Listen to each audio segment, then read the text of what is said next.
día estar en la otra reunión, ¿cierto? De otra naturaleza, pero también considero importante una responsabilidad que adquirí, así que aquí estoy. Y sin haber preparado mucho, se va a notar.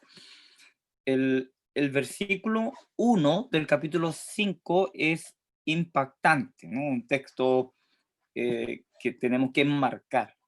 Bueno, la versión que elijamos, ¿cierto? Eso puede cambiar un poco los matices, la potencia, eh, pero yo lo voy a leer en NBI.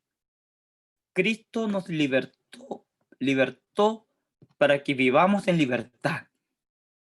Por lo tanto, manténganse firmes y no se sometan nuevamente al yugo de esclavitud. Creo que y han, han sido, ¿cierto? Para muchos autores, comentaristas, este versículo, el versículo más importante de la carta a los Gálatas. Muchos comentarios especializados en Gálatas significa, o sea, se llama así, la llamada a la libertad o la libertad cristiana, porque justamente la libertad versus esclavitud es el tema del libro o la carta a los Gálatas. Hay otros temas, como por ejemplo el fruto del espíritu y, y para algunos, ¿cierto? El tema es la circuncisión. No. Y para otros también la gracia, la fe versus la ley eh, puede ser el tema.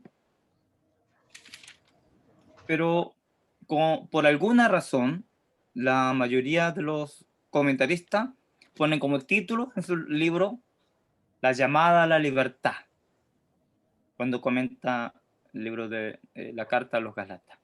Entonces, más bien quiero dejar inquietudes, pensar, para que puedan leer la carta a los Gálatas desde esas inquietudes. Si ya leyeron, vuelvan a leer con esas inquietudes. ¿Qué significa para nosotros?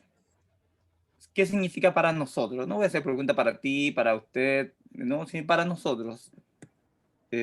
A propósito de la Constitución, ¿no? Muy individualista, entonces hablemos en términos de nosotros como sociedad, como comunidad. ¿Qué significa la libertad? La palabra libertad, ¿qué nos suena? ¿Qué, como que qué sensación nos produce cuando escuchamos la palabra libertad? ¿No es cierto que para nosotros la palabra libertad suena como, no sé, y hay que hablar de eso? Porque en realidad, ¿en qué tenemos dificultades? ¿Por qué nos complicamos? Eh, ¿Por qué hay que hablar de la libertad si soy libre? Entonces, la vida libre, en cierto sentido, es tan algo natural en nosotros. Hoy, hoy nos cuesta tanto hablar de la libertad si no es por lo que podría significar no tener libertad. Ay, no me gustaría estar así, no me gustaría estar preso, no me gustaría que me controlaran, no me gustaría que yo no pueda hacer cosas. Pero en términos de, de la libertad como su significado, es difícil de definir, como muchas otras palabras, ¿no? ¿Qué significa la igualdad? Yo siempre me acuerdo de la palabra el tiempo, lo que decía San Agustín. ¿Qué es el tiempo? Yo sé lo que es tiempo. Hasta que me preguntan, entonces no sé qué es el tiempo. ¿Ah? Igual que la libertad, ¿no? La libertad, yo vivo la libertad. Yo soy libre. Pero si me preguntan qué es la libertad, como que tenemos esa dificultad para explicar su significado. Y nos es fácil, más bien, decir lo que no es ser libre. lo que no nos gustaría que nos pasara, que nos quite la libertad. Entonces hago una pausa para decir, ¿cierto? La antigüedad hay que respetar. Entonces, hola Hugo, hola Margarita. Sí, que si no tenemos respeto a los mayores, no tenemos derecho a hablar de la libertad. Entonces, la carta a los Gálatas nos habla de la libertad, pero claro, es la libertad en Cristo, la libertad que nos da Cristo desde una perspectiva muy rica, que no es simplemente no estar esclavizado. Es una libertad que va mucho más allá de que yo puedo hacer todo lo que yo quiera. Nadie me puede impedir que yo haga algo, que yo sea lo que yo quiera. Entonces eso es lo que hay que descubrir leyendo la carta a los Gálatas. En términos así como muy simples, aunque todavía queda por definir, la libertad cristiana es la libertad en el espíritu. Entonces, no es simplemente que yo puedo hacer lo que yo quiera. Sí, además de eso, la libertad cristiana es mi libertad para someterme. Mi libertad, yo voluntariamente me someto a mi hermano, a mi hermana. Dejo que el espíritu me dispongo, ¿cierto? Para que el espíritu me ayude a estar disponible para mi hermano. Entonces, esclavizarme voluntariamente para mi hermano, por mi hermano, por mi hermana, para mi hermana. Esa es la libertad y desde esa perspectiva se podría leer con mayor riqueza, pienso yo. Aunque no sea así, suena bonito, ¿cierto? Entonces, quédense con eso. Pero también habría que pensar que de repente no nos damos cuenta que no somos tan libres, aunque decimos que somos libres. ¿Hay algunos de ustedes que no es libre? Carolina, ¿eres libre? Hugo, ¿eres libre? Más o menos, como dice Gabriela. Relativamente. Ya, sí. Más o menos nomás. Así se salvan de la cosa que yo podría decir que en realidad no. Bueno, en realidad yo soy libre. Hasta que me doy cuenta que ciertas esclavitudes, que no me doy cuenta que era una esclavitud, esa es la esclavitud más grande. De la esclavitud de la que no me doy ni cuenta que soy esclavo. Entonces se convierten en pecado y no me doy ni cuenta que estoy pecando. La esclavitud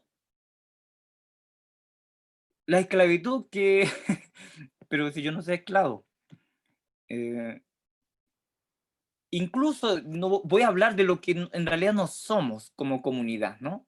Pero no voy a hablar de la esclavitud del consumismo, esclavitud con que nos tienen esclavos los políticos, ¿cierto? Los partidos, pues, me está haciendo mal lo de la Constitución.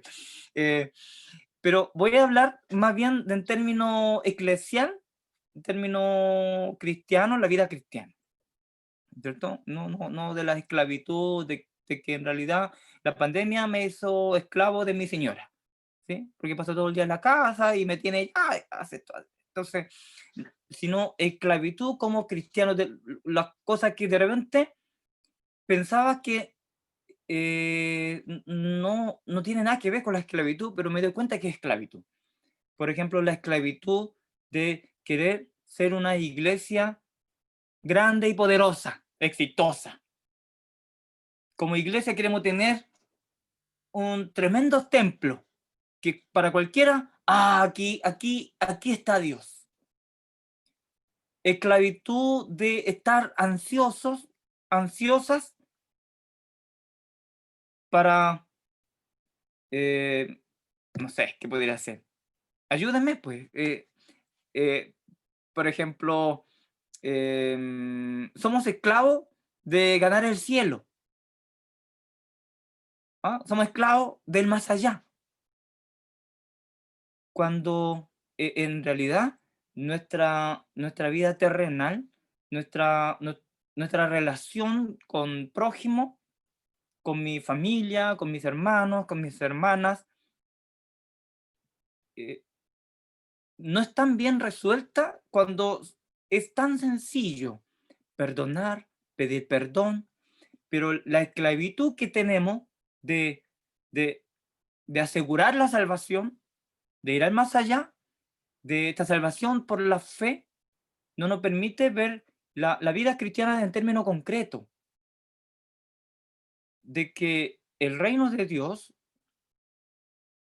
tiene que estar en medio de nosotros, en la forma en que nosotros nos relacionamos. Pero nos preocupa de sobremanera ser arrebatado. De que cuando yo muera, ustedes se acuerdan de todos estos mensajes cuando predicaban para la campaña evangelística, cuando tú mueras, ¿estás seguro que vas a ir al cielo? Una cosa así, ¿sí? Ahora no somos tan ingenuos para predicar así, y tampoco creemos que nuestros hermanos y hermanas son ingenuos y nuestros vecinos anden preocupados de eso, pero sí esta preocupación por el más allá y no por el más acá, también es una esclavitud. Entonces ustedes ya han captado incluso la esclavitud sobre algunos dogmas que creemos que hay que defenderlo. Y las prácticas cristianas que hay que defenderlo, por ejemplo, la defensa del diezmo, pero desde una perspectiva de, del, podría ser como una especie de teología de la prosperidad, ¿no? La esclavitud de nuestro compromiso a cambio de.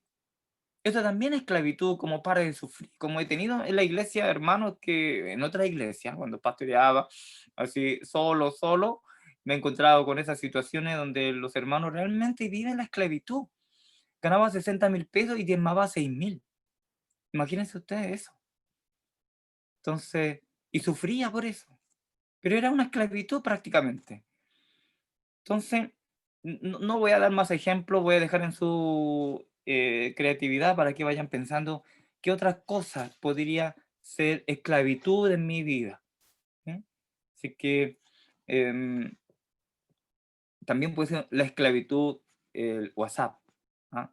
El celular, el Facebook, Instagram, puede ser esclavitud. Pero ahora como estoy candidateando, les ruego que estén atentos al WhatsApp y al Facebook en los mensajes. Así que los invito a pensar, ¿hay algo que nos esclaviza hoy como iglesia, como comunidad, como familia? Esclavitud de la búsqueda del éxito, etcétera, etcétera. Y también ver que si esas esclavitudes que se nos pueden pasar por la mente, verdad, hay algo que como que yo pienso que si no es así, me muero, ¿viene del interior o nos impone? ¿Le nace de ustedes o es algo que escucha en las predicaciones y los pastores trata de esclavizarlos? También es bueno identificar eso. Y otra pregunta que me gustaría que ustedes hicieran durante la lectura a los Gálatas es ¿qué predicadores y qué predicadores son más creíbles? ¿Mm? Ustedes ya tendrán, ¿cierto?, su predicador favorito, ¿cierto? Hola, Amado. Hola, Danixa. Hola, tuvimos ¿Cierto? problemas para entrar, por eso demoramos, nos costó. Pero bienvenido, no he dicho nada, Sí. al menos nada importante. Ya, Ahora gracias. voy a decir lo más importante. Ya. Habla de la esclavitud, de que no lo Claro. dejen tener el pelo largo, por ejemplo. Sí, esta es una esclavitud que tengo yo, la verdad que no sé qué voy a hacer, porque alguien dijo en una reunión o después de la reunión que me dijo que dejara el pelo largo para captar electores jóvenes. Y ahí me quedé esclavo de pelo largo. No me lo puedo cortar, estoy desesperado, pero estoy aguantando, porque alguien me dijo eso y me esclavizó con esa idea. No me diga quién fue el Margarita, ¿o no? Bueno, ¿quién es su predicador favorito? ¿Quién es su predicador como que usted dice, él es creíble? No lo digan, por favor, que me pueden ofender. ¿Sí? Me pueden ofender, así que no lo digan, si no voy a salir de la sala. ¿Por qué hago esta pregunta ingenua, pregunta tonta? ¿Por qué creen ustedes que el mensaje de tal o cual predicadores, no hablemos de nosotros, ni de Pastor Mauricio, ni de Pastor Cabrera, ni de mí, sino por qué creen ustedes que algunos predicadores de los medios sociales, o esos pastores famosillos, son creíbles? ¿Por qué la gente van ahí a escuchar? ¿Por qué la gente se conectan a escuchar? ¿Por qué la gente buscan en YouTube a escuchar sus mensajes, sus conferencias? Es importante pensar en eso. ¿Por qué? Estoy diciendo en contexto de la carta de Pablo a los Gálatas, estoy tratando de hacer una hermenéutica de la situación más que el contenido. En que Pablo había ido a predicar, o sea, no fue, en realidad no había ido a predicar, sino que Pablo iba en camino a hacer misión hacia Roma, y en el camino se enfermó.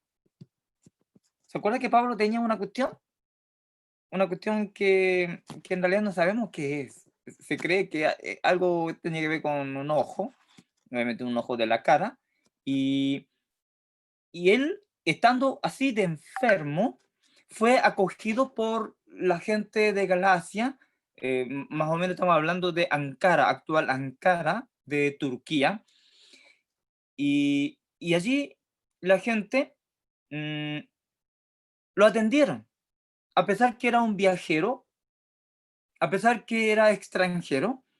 Los gálatas lo acogieron, y mientras Pablo estuvo allí curando seguramente poniendo un parche a la enfermedad que tenía, no parche al ojo porque en realidad no sabemos qué tenía, él predicó allí el evangelio. Y no lo sabemos cómo lo hizo, pero al menos lo hizo estando enfermo. Este señor que está enfermito, está como, oh, qué asqueroso, no sabemos qué tiene, y estando enfermo habla del Dios de amor.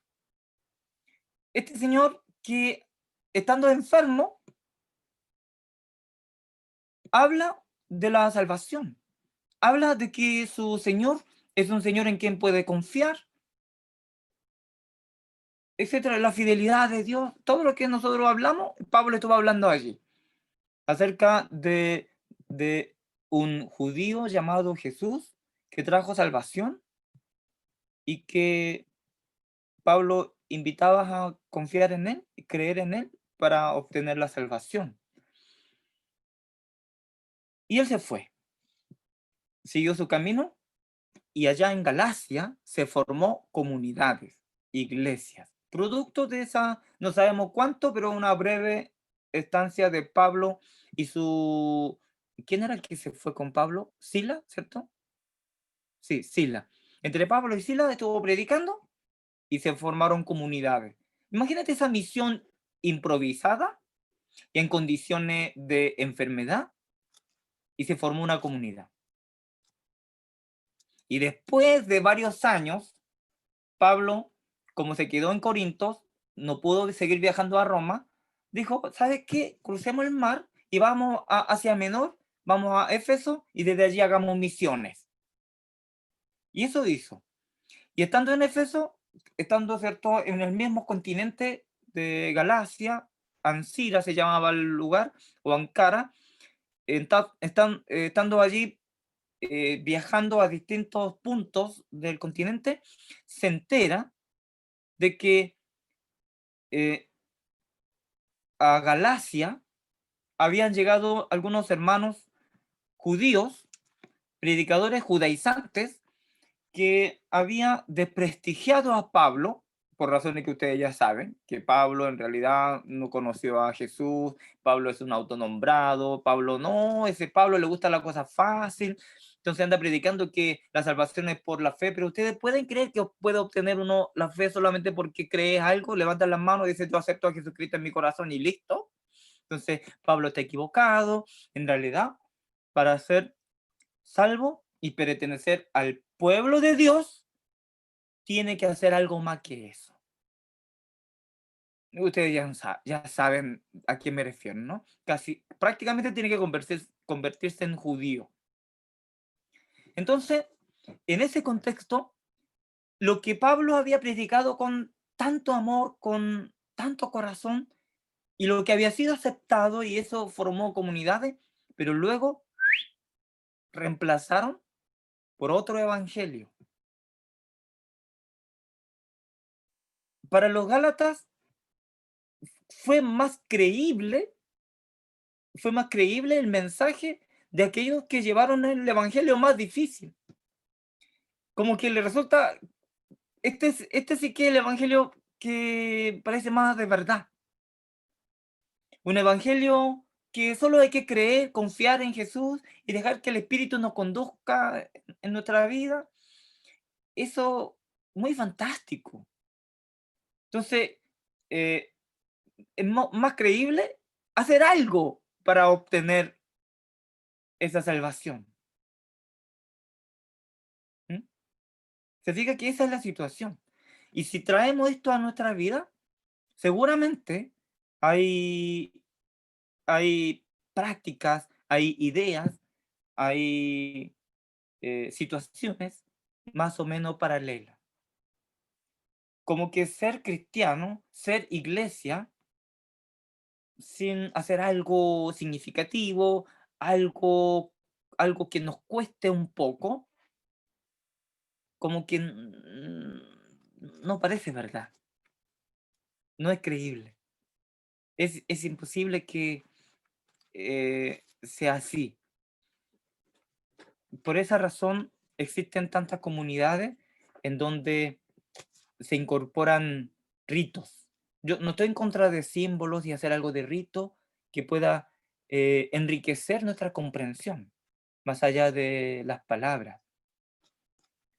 Pero cuando se convierte en algo que tiene como objetivo mm, hacerlo más creíble, ¿no? Como que hay que hacer esto, si no hacemos esto estamos perdidos.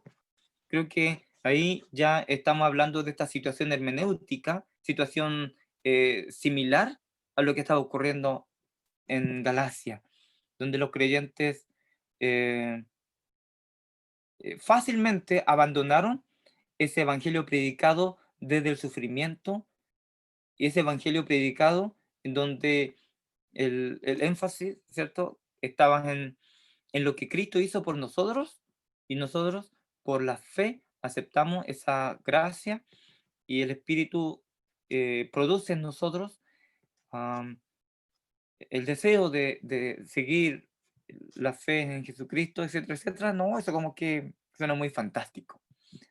Hay que hacer algo más. Eso me gustaría que tuvieran en mente y pensar cuáles tradiciones nuestras, cuáles prácticas, cuáles ritos y algunas otras cosas que como mediación nosotros consideramos que genera cierto valor a nuestra fe. Ahora, también me gustaría hablar sobre, por ejemplo, la autoridad. En la carta a los, eh, yo creo que casi al final, está en el capítulo 6, yo creo. Ah, Ay, como se notó que no leí antes de hacer esta clase. Estoy tratando de hacer clases por lo que recuerdo de la carta a los Gálatas. Tomé un apunte así que ni yo entiendo, en realidad estoy tratando de entender qué escribí. Am, ¿Qué significa para nosotros alguien que tiene autoridad? ¿Sí? La carta a los Gálatas define muy bien eso. ¿Mm? ¿Qué significa para nosotros alguien que tiene autoridad? ¿Es alguien que tiene prestigio o es alguien que sirve? Cosa que muy simple, pero en la práctica, en la vida comunitaria, de repente nos cuesta que eso sea una realidad, que la autoridad es el servicio y no el prestigio. Eso, la carta a los Gálatas mm, nos va a ayudar a comprender mejor.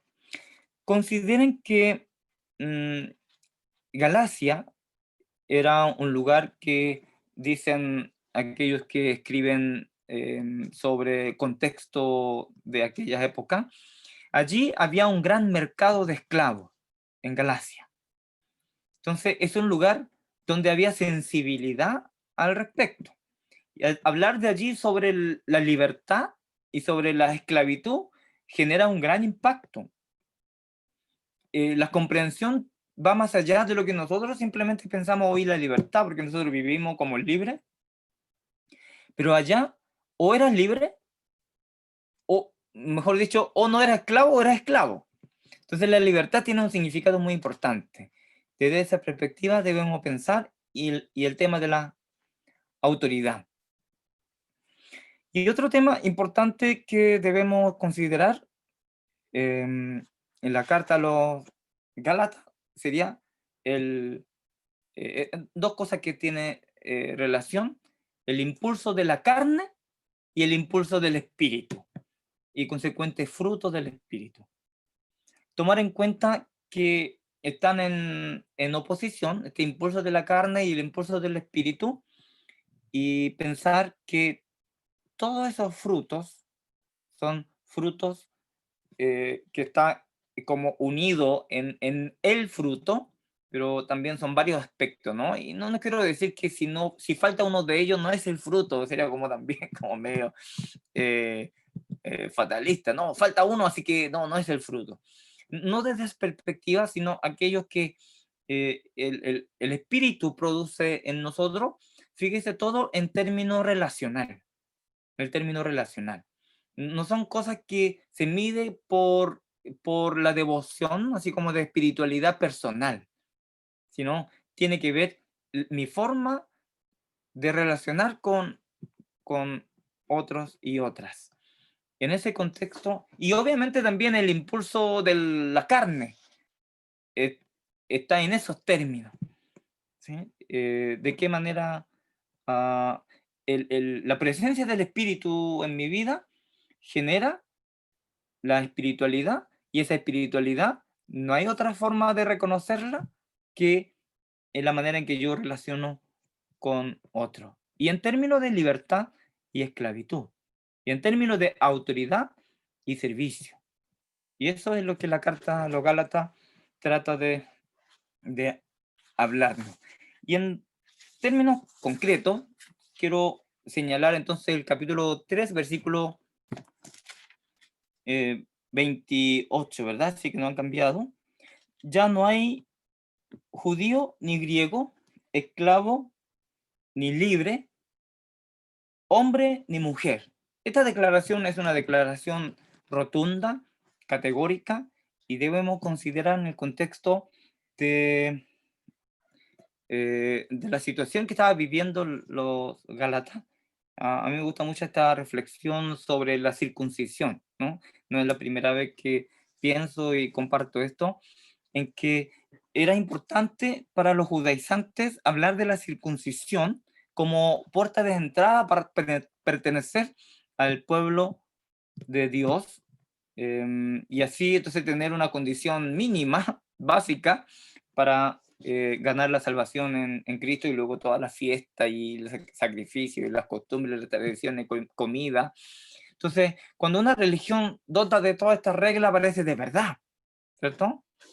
No, tú no tienes que hacer nada, solo tienes que confiar en Cristo. Como cuando, ¿cierto?, nos paramos en el semáforo y se acerca estos que tienen parque acuático y vienen con, no sé, plan de, no, 1.500 pesos y todos los beneficios de socio. No es muy creíble.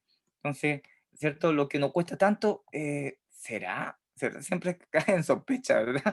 Bueno, algo así estaba pasando en Galacia, entonces a los gálatas les pareció que lo que decían los judaizantes era más creíble.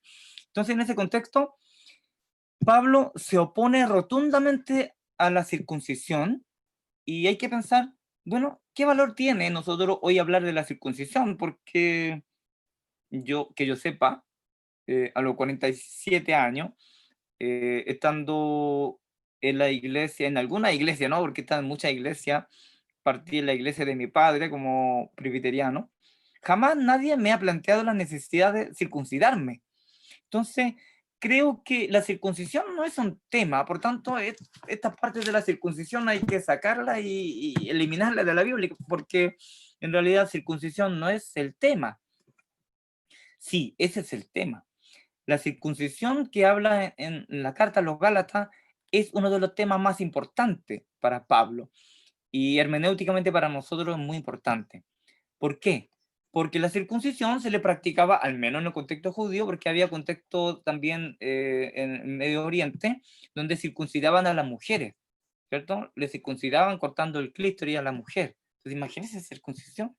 Como que a los hombres ya es más factible. Pero bueno, en el contexto judío circuncidaban solamente a los hombres. Entonces, y esa era la señal de la alianza. ¿Y la mujer? Bueno, la mujer pertenece, puede llegar a pertenecer al pueblo de Dios bajo el paraguas de su marido o de su padre. Entonces, la circuncisión es el símbolo, en este caso, de la discriminación de género, de la mujer. Así que para Pablo, no solamente es importante este tema de discutir las prácticas rituales como un medio de salvación, sino también decir, en Cristo Jesús no hay ni hombre ni mujer, son todos uno solo en Cristo Jesús. Tenemos todo el mismo valor. No hay que discriminar a la mujer porque la circuncisión discrimina a la mujer. Como un paquete que viene incluido, ¿cierto? Compramos un detergente de 3 litros y viene incluido una lavaloza de 300 centímetros cúbicos, una cosa así. Como que la mujer puede entrar a la comunidad, al pueblo de Dios, como un paquete incluido dentro de otra promoción. Así que hoy hablar de la circuncisión tiene ese valor, es un desafío para nosotros siempre discutir sobre el tema de la igualdad y la equidad de género. Y no se me ocurre más cosas, así que yo tengo que ir a la otra reunión. Quizás qué burrada estarían conversando estos chicos, a lo mejor me están sacando de la lista, así que te voy a ir a meterme a esa reunión. Y no sé si tienen alguna pregunta, espero que no, para que yo me pueda retirar. Y lo dejo con el pastor para que le haga todas las preguntas al pastor, ¿cierto?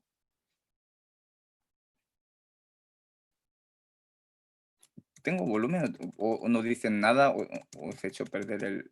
No, sí escuchamos. Ah, Yo ya. creo que nadie se atreve. Ah, no quiere que me vayan, eso es bueno.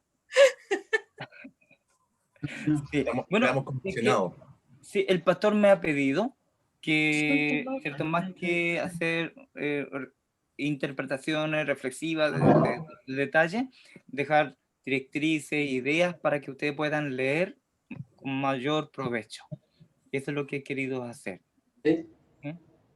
Una pregunta. Acá. Ya hubo... Digamos, el fruto del espíritu o fruto es una evidencia de haber nacido de nuevo. Y yo puedo ver una evidencia física si un hombre es espiritual o no, si ha cambiado su vida. Evidentemente que sí. Pero en realidad me cuesta contestar ese tipo de preguntas porque ¿quién es el que juzga? ¿Quién es el que juzga? Que no sabe que tú... yo creo que vamos... la respuesta es sí, pero la evidencia es algo que no solo depende de esa persona, sino en la manera en que yo también cómo me relaciono con él. Entonces, es recíproca. Por tanto, la forma en que comienza a evidenciarse el fruto y estos frutos del espíritu en mi hermano y en mi hermana también en gran parte de mí. y desde esa perspectiva, no, yo no sería capaz de como decir es evidente o no es evidente. No sé si les respondo, porque en la vida comunitaria tratar de, así como ir chequeando, tener una planilla y tener los 9 frutos y vamos marcando, este hermano sí tiene este lo tenía, pero ya no. Yo creo que eso es difícil, pero a medida que, justamente este es el espíritu, a medida que nos disponemos a servir y entrar en relación bajo la dirección del espíritu, ¿se acuerdan ustedes sobre una dinámica que hicimos en un culto con globos? Sí, No, claro. me diga que no se acuerdan. Gastamos mucho Todo dinero en tomar, eso. todo ahí. Claro, entonces los frutos se sostienen juntos, no uno solo. Entonces mi fruto depende de ti y tu fruto depende de mí y todos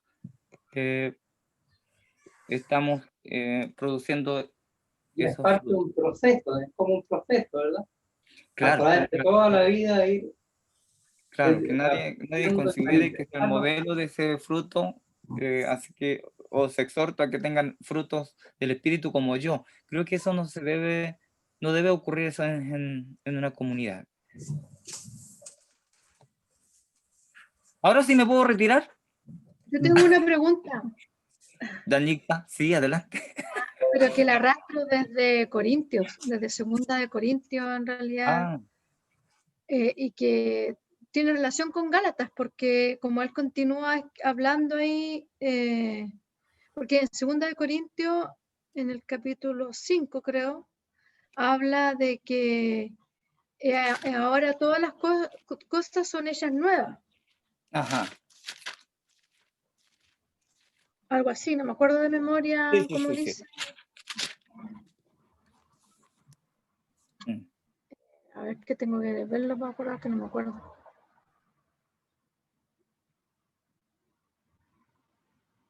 Ya, aquí en Segunda de Corintios 5, Ujú. en el versículo 17.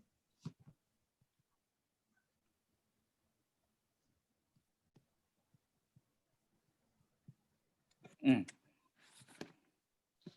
Por tanto, si alguno está en Cristo, es nueva creación. Lo viejo ha pasado, ha llegado ya lo nuevo. Mm. ¿Cómo? No logro entender eso yo. ¿Cómo se manifiesta eso? Porque en Gálatas Pablo habla mucho de la gracia. Mm. Eh, entonces, me da la sensación que nosotros somos pecadores, por lo tanto, seguimos pecando continuamente sin darnos cuenta, a veces, sin tener a veces esa conciencia, hasta que de repente con una palabra, una canción o alguien que te dice algo, de repente puedes reparar en que está actuando de manera pecaminosa o haciendo algo que no, Debería hablar por ti nomás, porque no sé, de verdad que estoy enredada con eso, no entiendo sí. cómo eso se manifiesta de que ahora eres nueva criatura en Cristo si la misma Biblia dice que no hay ni siquiera uno justo, que Claro, todos que somos pecadores. ¿Y cómo se claro. combina eso ahora, esa frase, con Gálatas donde él habla solo de la gracia? Podría explicarte de esta manera, como una nueva conciencia. Es decir, em, antes pecabas y no tenía conciencia de ello. Pecaba nomás. Y más encima disfrutaba pecando. Pero la nueva criatura en Cristo Le devuelvo el tiene... guante, hable por usted nomás. ah, Yo no estoy pecando, le devuelvo el guante. claro, la nueva criatura en Cristo tiene una nueva conciencia de la relación, no solamente con Dios, sino con el prójimo. Por tanto, tiene conciencia, esta conciencia que el Espíritu habla a nosotros de lo pecaminoso que podría ser ciertas cosas en las prácticas que teníamos antes. Por eso que una conversión no significa necesariamente como que, como normalmente decimos, así como que da vuelta nuestro rumbo, en el sentido de que ya aquellos pecados no es parte de nuestra vida de una manera voluntaria. Involuntariamente, claro, podemos pecar, pero tenemos una conciencia de ello. A eso se refiere y es un proceso, no como algo que ocurre así instantáneamente y ya. Eso. ¿Dónde está?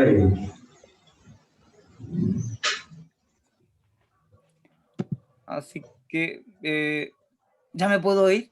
No, yo tengo una Pedro. pregunta. Ya, ya me sacaron de la lista, ya no voy como constituyente. Sí, sí, adelante, por favor. Yo solo peco 5 veces al día, nada más. Esto es muy bueno. ¿Cómo lo haces? Los cuento. Me impresiona la personalidad de Pablo. Me gustaría que te refirieras al capítulo 1, versículo 8 y 9, parece que es cuando dice que si un ángel o otra persona le predica otro evangelio, que el tal caiga en la maldición. Y lo vuelvo a repetir en el versículo siguiente, si lo repito, el tal caiga en la maldición. ¿Es bíblico que yo pueda maldecir a alguien porque tengo una lista de hartas personas que tengo unas ganas de puro maldecirlo? Igual que Pablo. Entonces, no sé, lo encuentro, bueno, 2000 años después lo encuentro poco amoroso, con personas que piensan distinto a él finalmente. Y los maldice, suácate, que caigan bajo maldición. Y esa forma de expresar su planteamiento, yo creo que hace que como evangélicos, que a Pablo tanto nos gusta, también seamos así. El que piensa distinto a mí, que caiga bajo maldición, porque yo tengo la verdad. Y nos hace poco amorosos también con el que ve la fe distinta a, a cómo uno la ve. Claro, desde esa perspectiva, toda la razón. Obviamente es algo retórico, ¿no? Es una figura literaria en donde Pablo trata de expresar de esa manera lo sorprendido que estaba de que haya pasado eso. Y eso también habla de la relación tan profunda y tan íntima que habría llegado a tener con los Gálatas por el contexto de la predicación. No fue un predicador que vino y puso así como carpa con pantalla gigante y con parlante gigante y habló desde del podio, sino fue un predicador allí como en situación de dolor y como alguien despreciable, por decirlo así. Entonces, si su mensaje había sido acogido, fue acogida su vida en el fondo. Le creyeron a él. Pero resulta que ya se dieron vuelta a la chaqueta, entonces Pablo cree en la posibilidad de poder hablarle de una manera potente, porque hay una relación establecida no desde el poder en forma vertical, sino había llegado a cautivar a ellos con amor y eso le permitiría hablar así. Entonces hay que considerar el contexto relacional que tuvo Pablo con los Gálatas. Es que si hoy el pastor dijera alguna cosa, así como yo le estoy diciendo a ustedes que me tengo que ir, o sea, yo considero que ustedes me van a tomar con gracia y no, mire, el pastorcito está preocupado por ir a meterse en una reunión de política, qué terrible. No creo que ustedes me vayan a decir así. Y si piensan así, bueno, que Dios les bendiga igual, no me decía el pastor Pereira. Si de repente ustedes escucharan a pastor Mauricio decir alguna cosa fuerte, y ustedes saben que él no lo diría desde las autoridades, desde como que me van a tener que aguantar nomás, sino lo diría con amor o con cierta estrategia retórica, y no porque él considera que ustedes se merecen esto nomás y nada más. Entonces, ahí hay una situación que hay que considerar. Pero como no leen así, produce lo que justamente dice, de que los que piensan distinto, lo que yo considero que en realidad está absolutamente perdido, se merecen esto, ¿no? al infierno. que lo parta el ramo. Vete nomás esclavo a la política. ¡Ay, gracias! ¿De verdad? ¿Puedo? ¿Quién dice hay una moción? ¿Hay un apoyo? No hay apoyo. Hay apoyo. Y votemos. ¿Cuánto dice? Dijo que la mitad de lo que vino yo. No, Sun Jun, quédate con nosotros. Amén. Amén. Buscar primero el reino de Dios. Es que es que ir a rescatar el reino de Dios allá en otra reunión. No, tienen vuelta, eso, están súper fragmentados, peleados, no van en una lista única, son terribles. ¿No? Sí, es terrible. Sí, es terrible. Y es terrible porque he sido testigo de cómo se desarmó una lista de independientes hace 3 días atrás. Y tuve que rescatarlos, unos que estaban desanimados, que estaban casi llorando, porque unos caudillos se enojaron y golpearon la mesa y se fueron. Así que, ya. Pastor. Vaya nomás, Jun. Sí, le dejo el micrófono para que... Yo tomo el micrófono. Eso, para que diga que todo lo que dije es mentira. Espérense, un momento. ¿Puedo probar algo? Que el anillo del poder no te transforme en un Gollum. Sí. Ah, gracias por el consejo. Chao. Chao.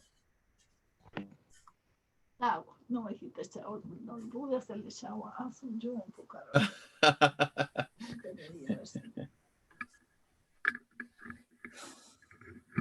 Mauricio, ¿algo que tengas que agregar? ¿O alguna idea que aportar? No sé.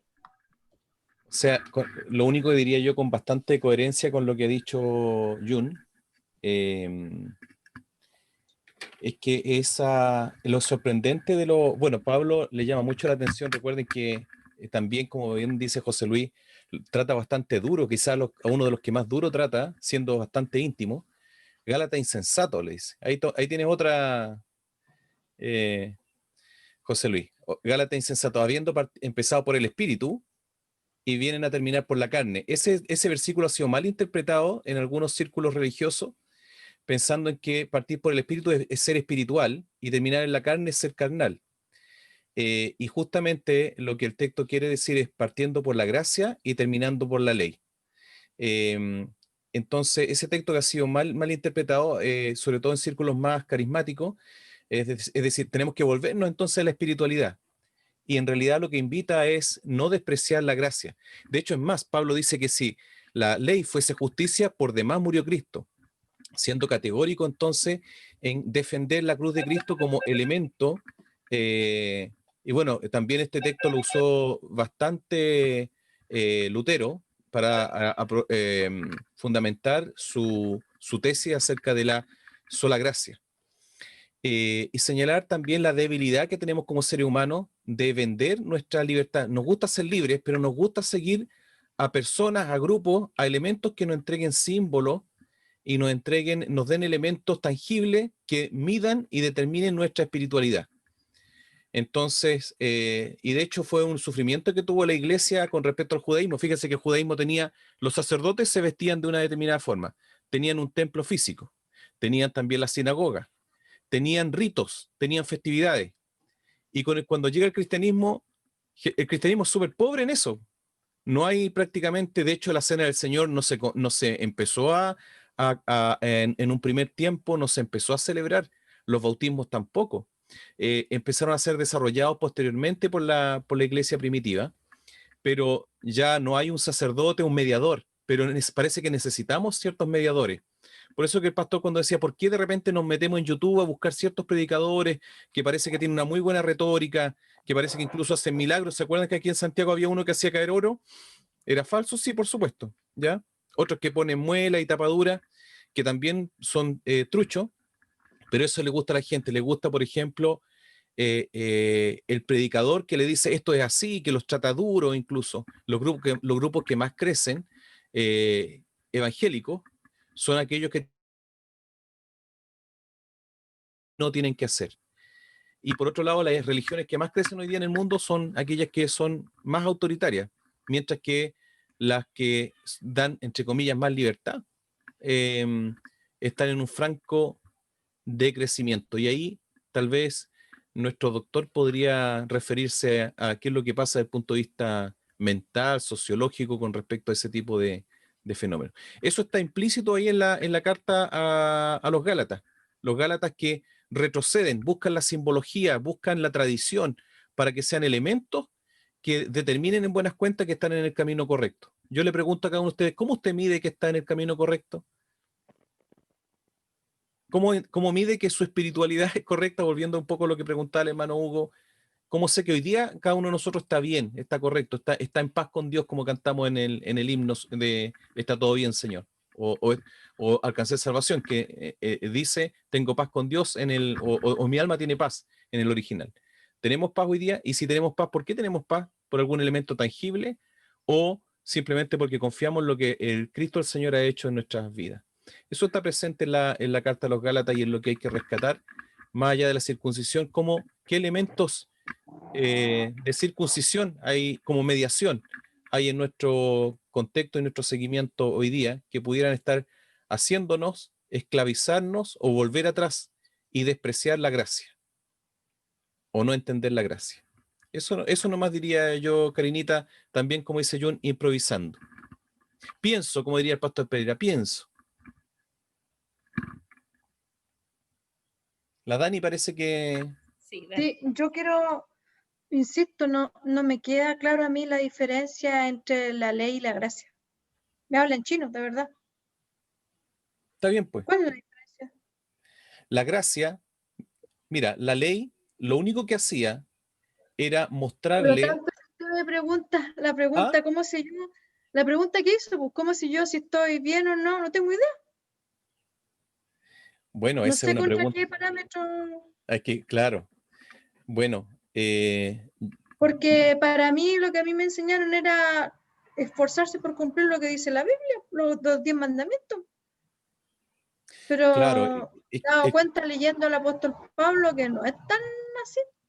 no, Sí, yo creo que, disculpa, respondiendo sí, un poco, sí, tiene que ver con lo que dijo José Luis en delante respecto a la pregunta que hizo, respecto a cómo entendíamos ese versículo. Yo creo que, y eso, bueno, la experiencia aquí nos dice, o sea, la gente que tiene más experiencia, en el caso los más viejitos tienen más experiencia, y hay un contexto, hay una...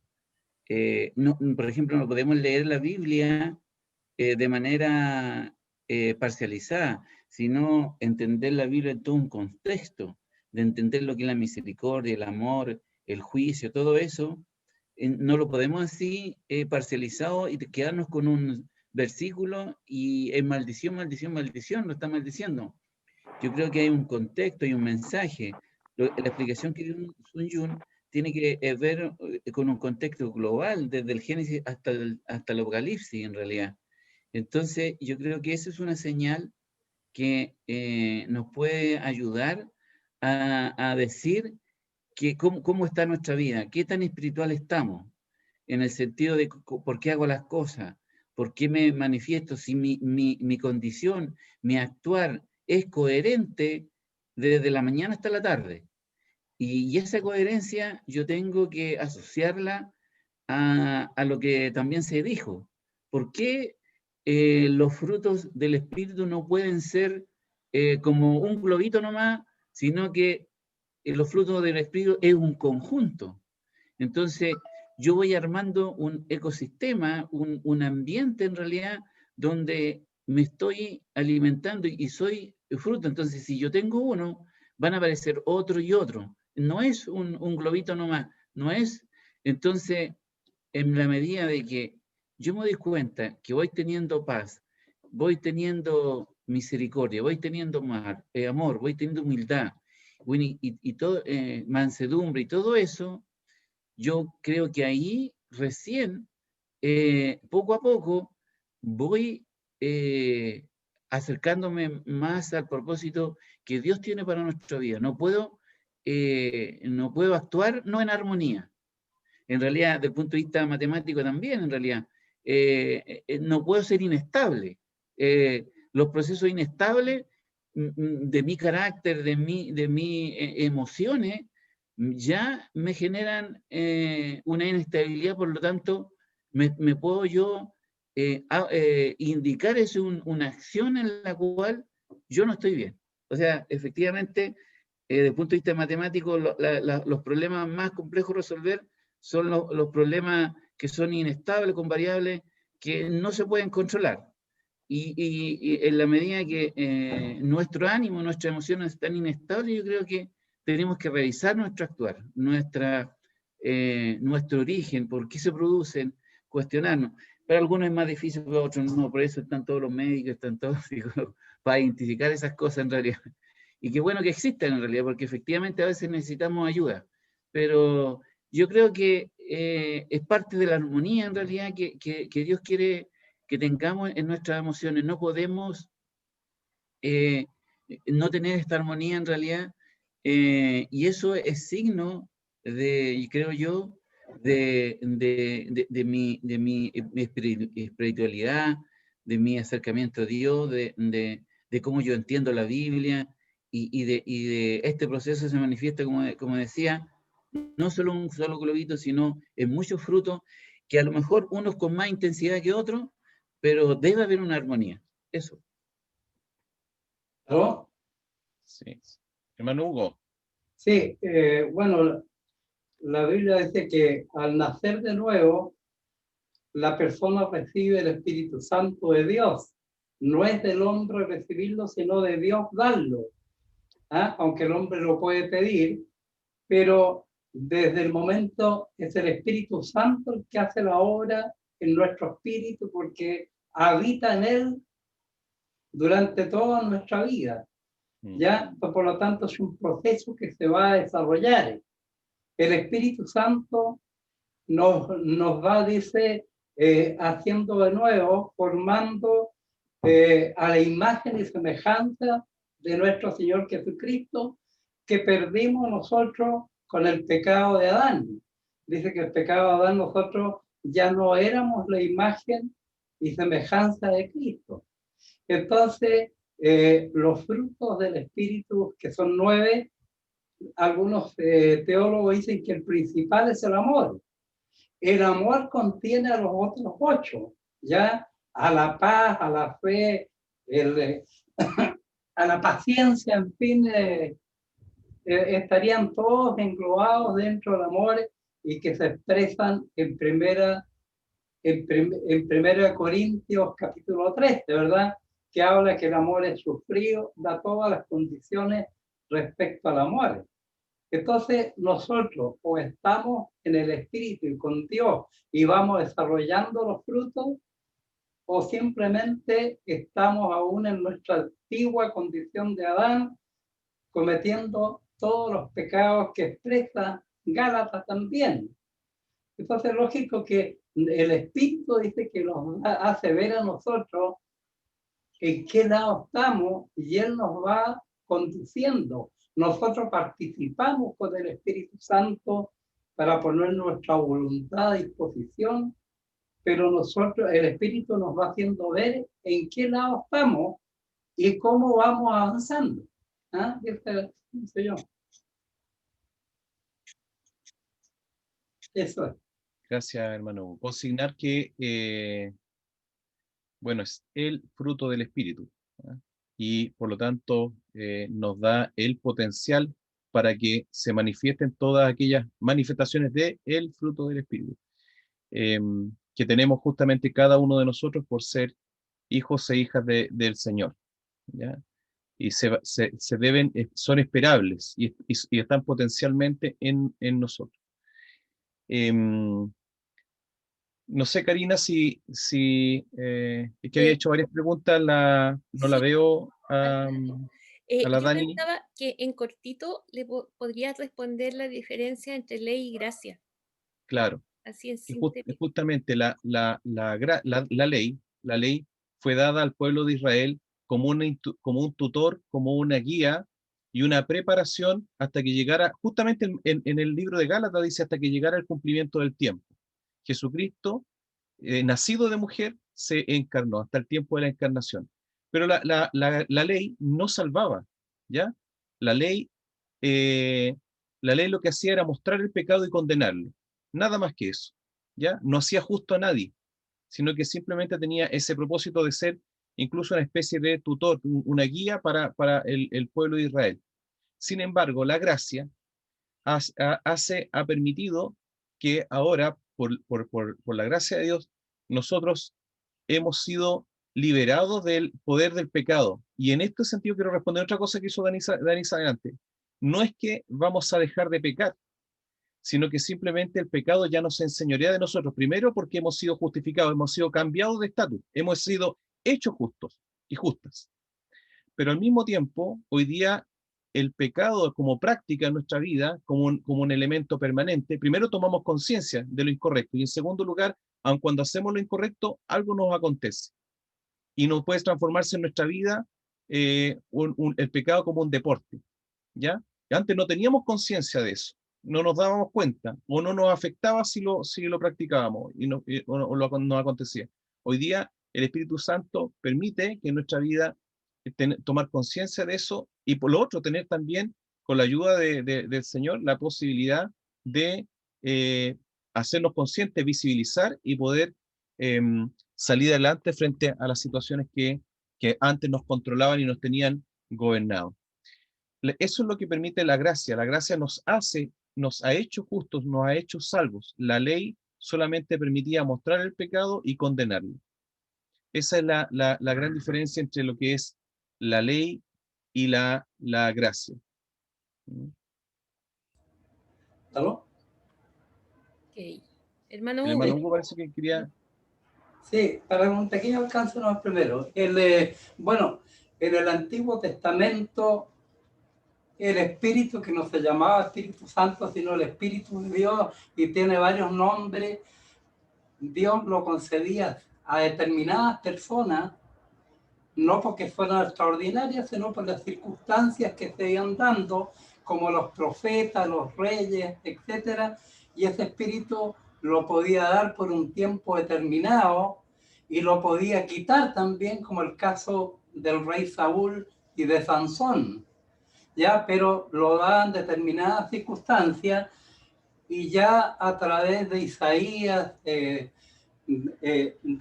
varios profetas, indicó que el Espíritu Santo, a pesar de lo malo que fue la gente que no cumplió con su propósito de que fueran santos y justos, en el nuevo dice, en algunos de ellos dice, bueno, pondré el Espíritu Santo en cada persona, ¿ya? Y por otro lado dice, ya nadie le enseñará. Entonces, en el Nuevo Testamento, Dios, a contar de Pentecostés y de la muerte de Jesús, que dio su vida, que vino expresamente a eso, empezó a dar en Pentecostés el Espíritu Santo, primero a los judíos y después empezó a dar a los que no eran judíos, ¿ya? Entonces el Espíritu Santo está a disposición de Pentecostés para todos nosotros, como estuvo de las personas que tuvieron el momento que vinieron las lenguas de fuego, de modo que nosotros entonces podemos aspirar a que Dios nos dé el Espíritu Santo y vivir de acuerdo a eso, ¿ya? Y desde este Nuevo Testamento viene, ¿no es cierto?, la gracia. Porque la gracia es recibir algo que no merecemos en absoluto y eso se realiza mediante el proceso de justificación. En la justificación, Cristo murió por nosotros y aquí estaba Dios y entre medio estaba el pecado. Entonces aquí Dios quita el pecado y dice, bueno, yo los veo como si ustedes fueran Cristo, pero no por mérito propio ni por nada, sino porque es la gracia que yo doy, el don, de que todo hombre queda libre de sus pecados y al recibir el Espíritu Santo debe cambiar, debe ser la persona que Dios quiere que seamos. Y en eso, esta es nuestra labor hasta que muramos, porque el proceso no termina, ni la santidad, que viene a continuación ahí mismo. La santidad no la adquirimos, no somos santos, estamos en un proceso de santidad y que viene después que venga por segunda vez Cristo. Termina ese proceso. Eso quería agregar. Gracias, hermano Hugo. Bueno, Cari, sí, gracias hermanos. Estamos entonces terminando y Amado, ¿puedes orar para cerrar nuestra clase? Sí, claro. Señor, te damos gracias, Padre, porque pudimos tener la oportunidad de reunirnos aquí, Señor, y entre nosotros, Señor, en nuestra comunidad, poder educarnos entre nosotros, Señor, poder meditar, poder ejercitar nuestra mente, Señor, en el conocimiento, en experiencia, Señor, expresarnos, comentar tu palabra, Señor, que de alguna forma también ejercita nuestro espíritu y nos acerca más a ti, Señor.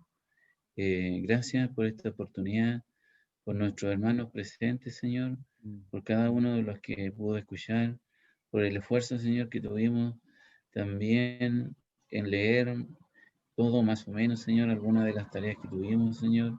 Y gracias te damos por nuestros hermanos, Señor, más preparados que nos comparten su experiencia, Señor, su estudio, Señor. Gracias por tener esa cualidad de nuestros hermanos, Señor, y el esfuerzo y el tiempo que han dedicado a todo esto, Señor. Por disfrutar, Señor, de su experiencia y su conocimiento y que los podamos compartir.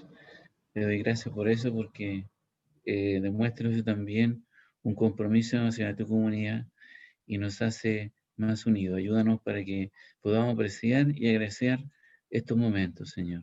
Te damos gracias por estos instantes, Señor, de meditación, de comunión, de reflexión, de meditación, Señor, de racionamiento, Padre, y ayúdanos para que esto pueda continuar.